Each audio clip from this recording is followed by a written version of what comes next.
यार आज मैं आप लोगों को बताऊंगा कि एक कामयाब सियासतदान किस तरह बना जाता है।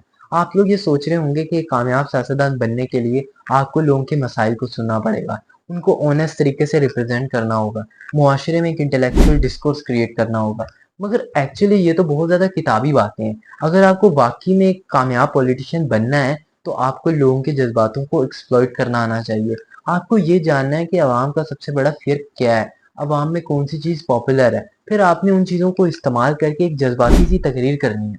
एक ऐसी तकरीर जिससे लोग इम्प्रेस हो जाएं, एक ऐसी तकरीर जिसमें लोग ये भूल जाएं कि आपके कहे हुए अल्फाजों का मतलब क्या है, मगर उनको ये याद रहे कि आपने उन अल्फाजों को किस अंदाज में कहा है। इससे होगा ये कि आपकी एक स्टाइलिश इमेज लोगों में बैठ जाएगी।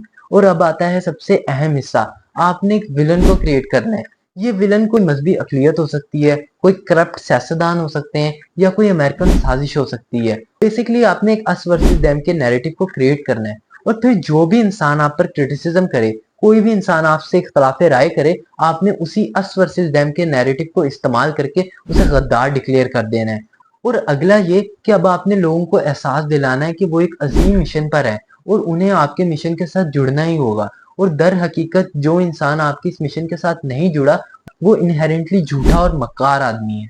अब लोगों में आपका डर बैठना शुरू हो जाएगा। लोगों को ये लगने लगेगा कि अगर उन्होंने आपको नहीं चुना तो उनका मुस्तकबिल तारीक है। और अब आप एक कामयाब सियासतदान ही नहीं बल्कि एक पावरफुल डिक्टेटर बन गए हो, जो हर क्रिटिसिज्म से ऊपर है, जिस पर सवाल कभी किया ही नहीं जा सकता। और अब आप इतने ताकतवर हो कि आपके एक इशारे पर लोग जान देने और लेने को तैयार हो जाएंगे।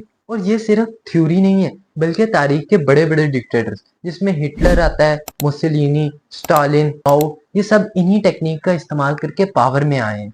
दर हकीकत हम इसी चीज को पॉलिटिकल कल्ट कहते हैं। एक ऐसी पर्सनैलिटी जिस पर सवाल करना गद्दारी लगने लगे, एक ऐसा इंसान जो हर क्रिटिसिज्म से अबव समझा जाए।